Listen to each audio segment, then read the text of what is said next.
What's up guys? Today we are diving into something super useful and very secure. How to configure SSH on a Cisco router in under 5 minutes. As we are connecting into a Cisco router for administrative purposes, we have got different protocols that we use. For example, we could use Telnet or we could use SSH or Secure Shell. We probably don't want to use Telnet because it is not encrypted, and if somebody were to capture our packets, it would be very easy for them to see what our password is and watch our entire transaction with the router.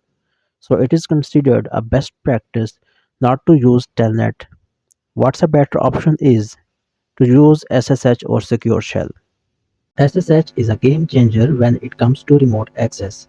It's secure, it's encrypted, and it's way better than Telnet. Hi, my name is Mohsin, and in this video I am gonna show you how to set up your Cisco router with SSH. So why use SSH? Because SSH or Secure Shell will encrypt our session with the router. So if somebody were to capture our SSH traffic, they would not be able to read it. In this video, we will use this topology where we configure R1 with SSH, and after configuration, we'll verify our work. Alright, we are in the CLI of the router now. Let's go ahead and configure SSH from scratch. First, SSH needs a host name and a domain name. It's like giving your router an identity, and without this, SSH won't work. So let's set those now. I'm in the router. To enter into the global configuration mode, enter enable command into the console. And next we need to go to the global configuration mode. For that purpose, type in configure terminal. To set the host name on the router, we use the command hostname and then space and then the name of the router which we want to set, and hit enter. And to set the domain name, we type in the command IP space domain dash name and then the domain name we want to use. In this example, I am using techacad.net. Now we need to generate RSA keys. These are like your router's secret code for encrypting communication over SSH. Without them, you are not gonna SSH into anything.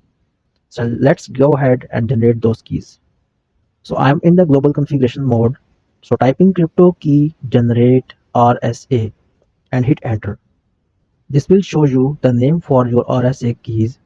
So in this case, router1.acad.net is the name of my keys, and it is asking how many bits of the modulus I want to have. So by default, it is using 512.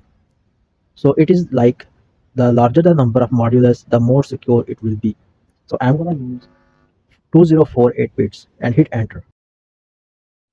Next, we need a user account so we can actually log into the router using SSH. You can't just walk in without credentials, right?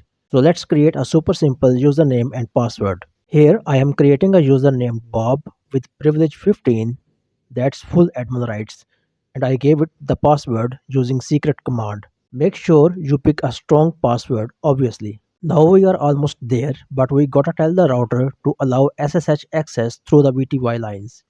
Let's do it. Transport input SSH tells the router to only accept SSH connections, and login local uses the local username and password we just set up. That's key. Don't skip this. By default, your router might use SSH version 1, which isn't as secure as version 2. We want the best security possible. So let's enable SSH version 2. Check this out. Alright guys, we have got everything configured, but we can't forget to save our config so it sticks after a reboot. Let's save it to the startup configuration file. Use the command write memory and done. Now if we reboot the router, everything will stay intact. You're all set for SSH access. Now let's test it. On our internet router, let's verify connectivity to the office router by pinging the IP address of 10.12.14.1. Use the command ssh-l, specify the username Bob we created, and the IP address of the office router, which is 10.12.14.1, and hit enter. Give the password. We are in our office router. We are logged in, secure and ready to rock. And that, my friends, is how you configure SSH on a Cisco router in under 5 minutes. It's quick, it's easy, and it will keep your network secure. If this video helped you out, smash that like button and don't forget to subscribe for more network hacks. Until next time, stay secure, stay smart, and stay awesome.